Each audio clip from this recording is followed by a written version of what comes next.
This is the Peugeot e-3008. I've been living with it for the last 6 months, so in this video I'm going to tell you what it's like to live with, one thing I discovered just yesterday, and how far will it actually get you. Spoiler alert! Ooh. In terms of styling, I have, kid you not, been stopped about 10 times since I've had this car, of people coming up because they want to have a look at it, because they go, I can't believe that's a Peugeot. Because it's such a massive upgrade, isn't it? True story. My friend Gav is actually after one of these, and the reason why is because his friend bought a Porsche Cayenne, and this car has, and I quote, same vibes.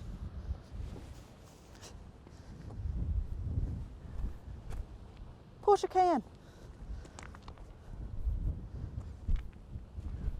You see it? I can't see it. Let me know in the comment section below. His words, not mine. Porsche Cayenne, same vibes. No. I mean, basically, when you think of the original 3008, do you remember that car? This is like the full Hollywood upgrade, minus the Ozempic, because it's still a big chonky boy. Oh, I bet I've been calling it the chonk, and I've been mostly singing that song from Madagascar too. I like 'em big, I like 'em chonky, I like 'em big, I like 'em chonky. This is chonky boy.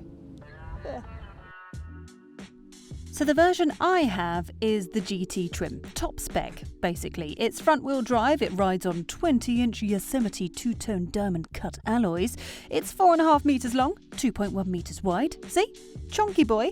But I'm sure that you'll agree it's a lovely looking thing. I am a big fan of the lion claw daytime running lights on the front and at the back. Looks good. And that sloping roofline at the back gives it that sporty feel. Now, this car has a 73 kilowatt hour battery, and they're claiming that you'll get WLTP 326 miles. This car also has the optional £700 heat pump included in this car. The question is, does the heat pump actually make a difference?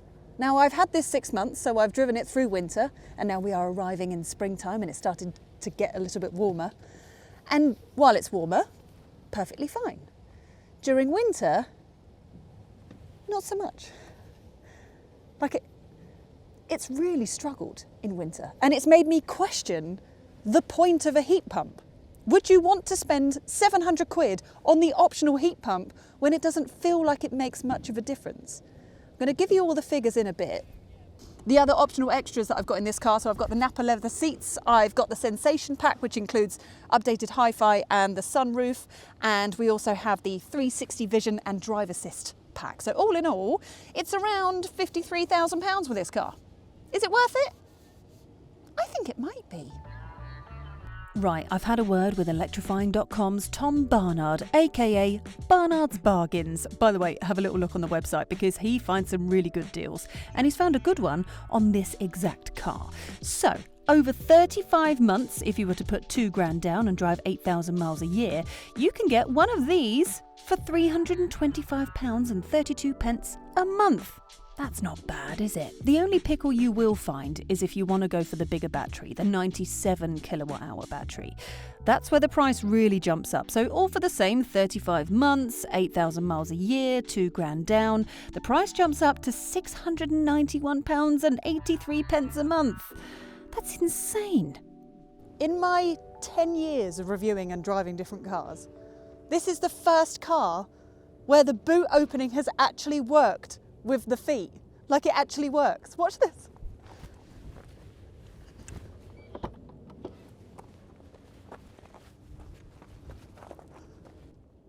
It's never worked on any car I've ever tried to film with, and it works. Oh, it's so good. Decent boot size as well. You've got 588 litres in here, and you've got the movable boot floor, but I keep mine on the higher bit because under there I've got my wellies, charging cables, and my screen wash. But great size boot, and then you've also got straps here, cubbies here. Is that a hook? Oh yeah, hook here. So it's all really decent. And then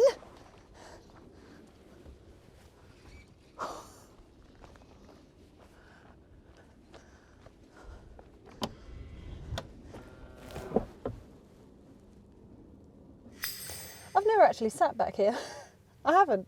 I've had this car for months. I've never sat back here because I'm always driving. But that is set up for my driving position. I'm 5'6.5". That's all right, isn't it?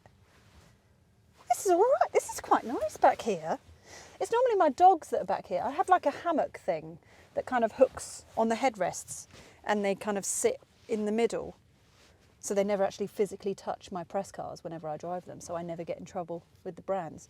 But they have not complained. They've been back here having a lovely time. My parents have also been back here and they said, to quote my mum, "Oh, it's lovely, Nick, isn't it lovely? Oh, it's lovely. Oh, isn't it lovely?" is what she officially said. It is really airy back here because we've got the sunroof. You've got a couple of heated seats, little, 2 charge ports down there, bit of storage down there. And then you've got, that's pretty standard for Stellantis cars, a couple of cup holders and a thing to put your polos. Or you can put your phone, put that in like that, watch a little film, but you can't see the bottom bit. But that's fine. That's all right, isn't it? I want a hook for your coats. This interior is where I think all your money's gone. It's so lovely in here. It's like being in a spaceship is the only way to explain it. It's like being sat in like a little cosy cockpit. And I think Peugeot have done a really, really good job of that, of all of their cars over the last couple of years, to make their interior really nice. It's annoying because we're filming this daytime, but nighttime, it's stunning. So you've got like interior lighting that kind of goes all along here.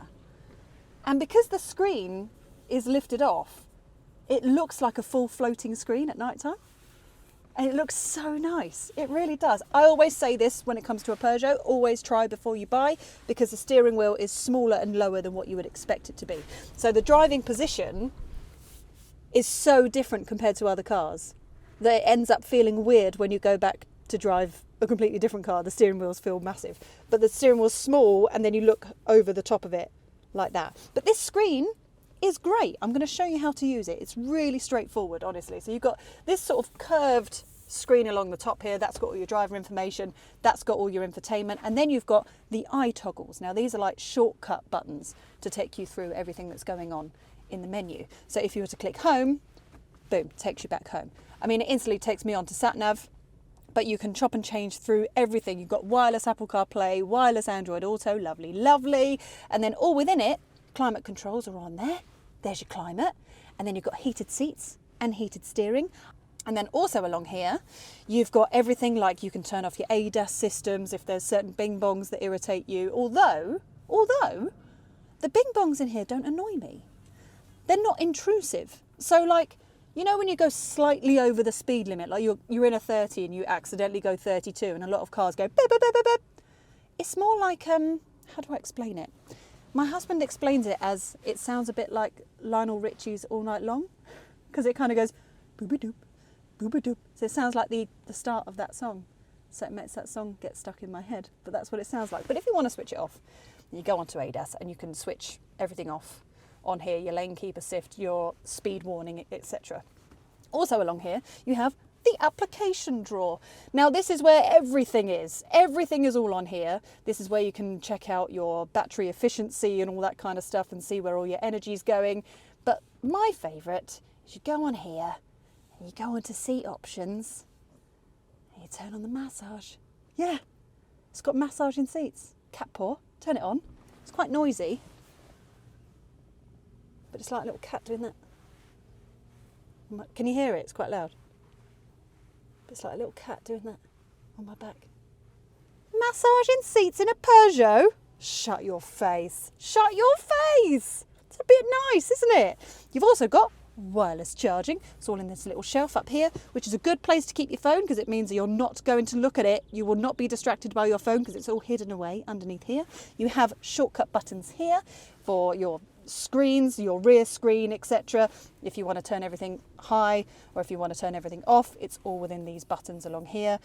You do have gloss black everywhere, which does get dusty and does get fingerprinty. That's bugged me a little bit.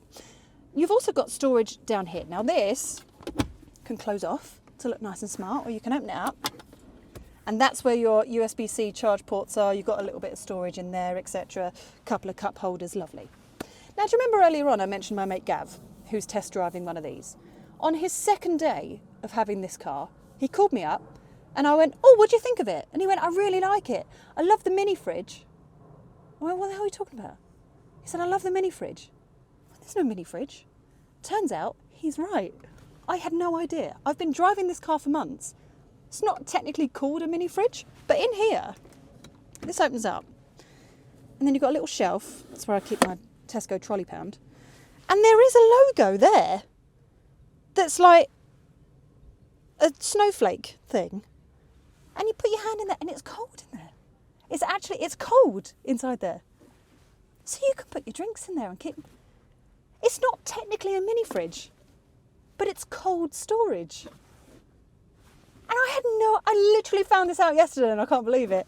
I've been having all of my cold drinks just kind of sat in the cup holders. I could have put them in there, kept them cold. I had no idea. That's great. Storage, decent. I mean, it's all kind of split, which is a bit annoying, but you've got like a bit there, and a little bit in there, and a bit down there.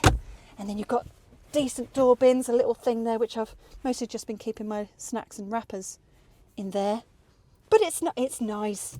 It's a really lovely setup. You've also got this bit here where you can keep your sunglasses, but I never put mine in there because I keep forgetting that they're in there. So I never actually use that, but it's nice to know. Another thing that I've found extremely handy is there's a little button down here.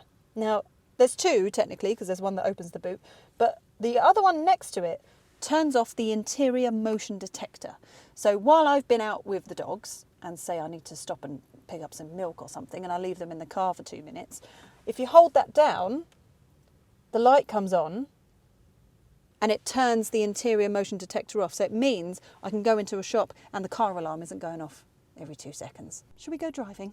Come on then. Oh yeah, right. If you have 2 Stellantis cars at home, now Stellantis, if you don't know this, Stellantis own Citroën, Jeep, Peugeot, Vauxhall, who else? Alfa Romeo, Fiat, all the same brand basically, all under the same umbrella. And all their keys look the same. Sorry, I don't think I understand. I'm not talking to you, babe, it's fine. All their keys look the same. So I don't know if... I'm going to go this one. Oh, that's the Jeep! Damn it. Right, I want to take the Peugeot. Just bear that in mind. Maybe put a little sticker on it or something so you can tell the difference in the keys. This video is brought to you with Andersen EV, the UK's most awarded home charge point brand of 2024. Offering over 200 colour and finish options, a market-leading 7-year warranty and a unique hidden tethered cable. Right, what's it like to drive? Do you know what? Very nice. Very nice. I mean, it's quite smooth. Occasionally you get a rattle through the cabin. That's mostly because I'm on very big wheels. It's got big 20-inch wheels, this car. So every now and again you do get like a through a pothole. But it's very quiet, it's very comfortable and really smooth. I wish there was a little bit more weight behind the steering, so I've mostly been having it in normal mode or eco mode a lot of the time as well because of battery reasons. And it's fine, but I just wish that there was a little bit more feel behind the steering. I know that Ginny would probably say the same thing if she was driving this. She'd rather have it in sport mode so that you've got a little bit more weight behind the steering. But you kind of end up getting used to it. It makes it a really easy, relaxing drive, I can't lie. It's also a very heavy car. I mean, this is 2.1 tonnes, I believe, curb weight. And you can feel the weight of it while you're driving. So if you take a corner too quickly, which sometimes I have done, you can feel the whole car go whoa, whoa, while it's taking corners. It's not a massive body roll like you would normally get in a petrol car, but it's a lot of body roll for a car with a battery on the floor, where like the weight is nice and central normally, but you can feel it sometimes. You're like, oh yeah, it's a big heavy car. It's a heavy car, which also leads me on nicely to the battery. I think the weight of this car and the sheer size of this car does affect the range. Now, I said earlier, WLTP 326. That's never going to happen. You're never going to get that. I think the only way you will get that is, if you are on 20 mile an hour roads like I am right now, and that's all you're doing. But I mostly do motorways, A roads, B roads, that kind of thing, because that's what my life is like. That's where I live. I'm on the motorway a lot of the time. Okay, story time. So during winter, this car did not behave. Didn't like winter at all. And I genuinely questioned whether the heat pump even existed in this car. So there was one occasion where I had to drive it over to Milton Keynes to go to Red Bull, because I host their podcast, so I drive over to Milton Keynes quite often. And I drove up to Red Bull and back again. Every other car I've ever driven, every other EV I've ever driven, regardless of the time of year, it's always made it. This didn't make it. It's 88 miles there, 88 back, which equals what, 170 miles, and it couldn't do it. It was -2 that day, so it was very, very cold that day, but it couldn't do it. I had to stop and charge. Another occasion, driving to my sister's. It was 3 degrees on this day. My sister is 77 miles away, so 77 there, 77 back. This is all pretty much on the M25, so you're doing, 60 mile an hour most of the time? Normally less, because it's the M25. 154 miles, something like that. I got back with 21 miles left in the car. So technically, it used 305 miles to do a 154 mile journey. I was very cross that day, and I was very frustrated. And I've been driving this car a lot in eco mode to make sure that I can get it home. Because during winter, it's just not good enough. It's really not. In winter, you'll probably get 200 miles top whack, if you're lucky. Now it's getting warmer, it's getting better. So during winter I was getting about 2.4 miles per kilowatt hour. Now it's currently 15 degrees.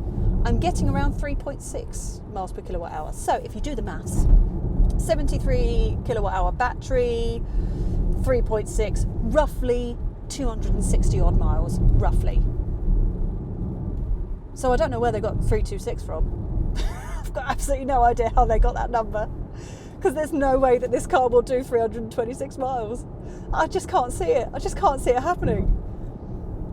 I reckon maybe if it's like peak summer and really, really warm, and you make sure you precondition the battery, and maybe you don't have any air conditioning or anything on whatsoever, and you only drive 20 mile an hour, you might get 326. Maybe. I just can't see it happening. It's such a shame, because obviously Peugeot are going to sell this car saying that it can do over 300 miles, but it just won't. Top whack, I reckon 280 at best. So if you purchase the car with that thought in your mind, then you're onto a winner. And if I'm honest with you, I wouldn't bother with the £700 option for the heat pump. I just wouldn't bother with it.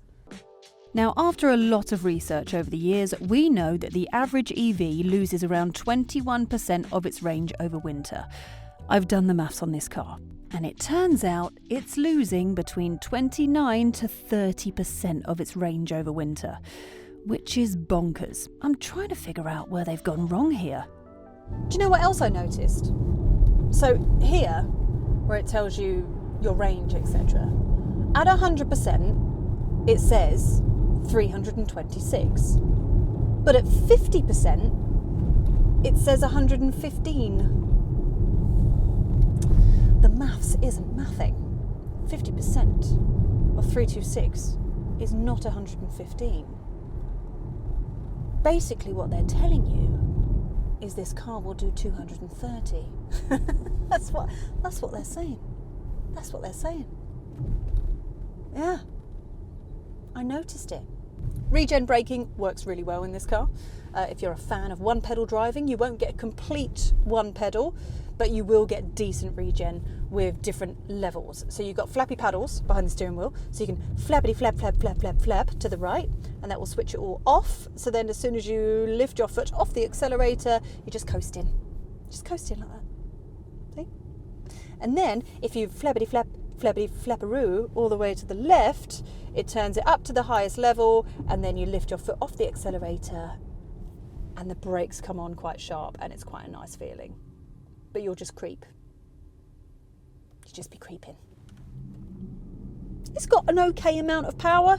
It's got 210 horsepower. This is a very heavy car though, so 210 doesn't feel particularly fast, but it's decent. You'll be able to do overtakes and build up your speed to get onto motorways, etc. quick enough. This isn't the kind of car that you want to floor though. You don't want to floor it, you don't want to chuck it. I do like it though. I do like this car, I do. Can you hear it? You listening to it, honestly, you listen to the opening of All Night Long and that's what it sounds like.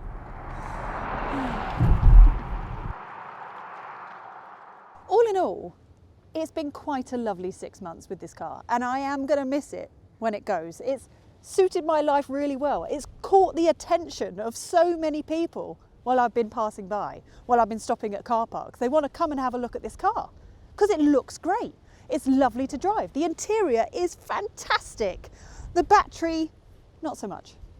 I think you have to approach this with completely different eyes. I don't see how they can claim that it does 326 miles when it just won't.